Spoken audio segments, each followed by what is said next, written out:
Heroine Janhvi Kapoor Sridevi కూతురే కావచ్చు, కానీ తనకి బాలీవుడ్ లో నెంబర్ 1 స్థానం లేదు. కానీ టాలీవుడ్ టాప్ హీరోల సినిమాలన్నీ ఆమె చుట్టూనే తిరుగుతున్నాయి. బన్నీ మూవీలో ఓ పాట, మహేష్ సినిమాలో రొమాంటిక్ వేట కన్ఫర్మ్ అంటున్నారు. విజయ్ దేవరకొండ కోసం తనేదో త్యాగం చేయబోతోందని కూడా అంటున్నారు.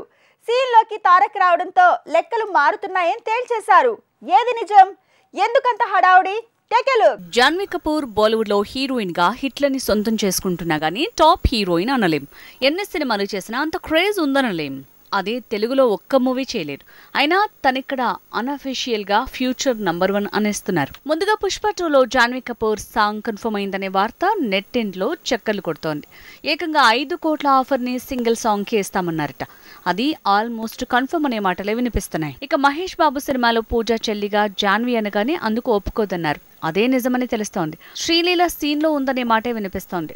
ఇలా జాన్వీ మీద గుసగుసల గోల ఇక్కడ పెరిగింది. జాన్వీ కపూర్ నార్త్ లో టాప్ హీరోయిన్ కాకుండా తనకి ఇక్కడ అంత డిమాండ్ ఉండటానికి రీజన్ తను శ్రీదేవి కూతురవటమే. కృష్ణతో శ్రీదేవి కాంబినేషన్ ఎంత హిట్టో అంతగా మహేష్ తో జాన్వీ కాంబినేషన్ సెన్సేషన్ అయ్యే ఛాన్స్ ఉంది. మెగాస్టార్ చిరుతో అప్పట్లో శ్రీదేవి ఏ సినిమా చేసినా బ్లాక్ బస్టర్ అయింది.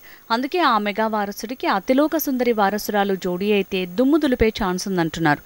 అది ఉప్పెన ఫేమ్ బుజ్జిబాబుతో చెర్రీ చేసే సినిమాతో నిజమయ్యే ఛాన్స్ ఉందంటున్నారు. విజయ్ దేవరకొండ అంటే ఎంతో ఇష్టమన్న జాన్వీని నిజానికి జనగణమనలో ల్యాండ్ చేయాలనుకున్నాడు పూరి.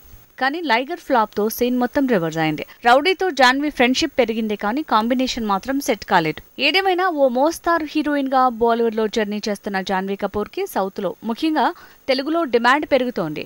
రెడీమేడ్ గా ఇక్కడ తనకి ఇమేజ్ మార్కెట్ క్రియేట్ అయింది. చెర్రీ, బన్నీ, మహేష్ బాబుతో పాటు ఎన్టీఆర్ లాంటి స్టార్లు ఆ లేడీతో జోడీ కట్టేందుకు పోటీ పడుతుండటంతో తన ఫేటే ఇక్కడ మారేలా ఉంది.